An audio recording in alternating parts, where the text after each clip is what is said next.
আচ্ছা, ট্রাম্প কেন গ্রিনল্যান্ড দখল করতে চায়?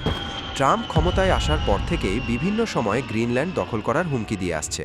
উত্তর মেরুর এই জনমানবহীন দ্বীপটি ডেনমার্কের একটা স্বায়ত্তশাসিত অঞ্চল। তার মূল অংশ থেকে প্রায় ৩,০০০ কিলোমিটার দূরে।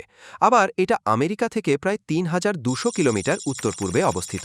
কিন্তু আশ্চর্যের বিষয় হল, পৃথিবীর বক্রতার কারণে গ্রিনল্যান্ড রাশিয়ার মূলভূমি থেকে মাত্র ২,০০০ কিলোমিটার দূরে অবস্থিত।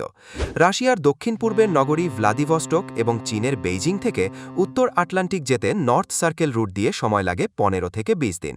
আবার ভ্লাদিভস্টক বা বেইজিং থেকে এই পণ্যবাহী জাহাজ যদি স্বাভাবিক রুটে উত্তর আটলান্টিকে প্রবেশ করে, তখন সময় লাগে প্রায় ৩০ থেকে ৪০ দিন।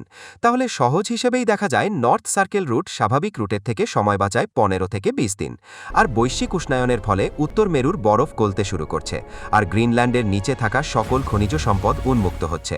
ফলে ট্রাম্পের এই শকুনি চোখ গ্রিনল্যান্ডে ভর করছে। কেন পৃথিবীর সকল পরাশক্তি গ্রিনল্যান্ড পেতে চায়, দেখতে হলে চ্যানেলের নামের নিচে থাকা লিঙ্ক থেকে পুরো ভিডিওটি দেখুন।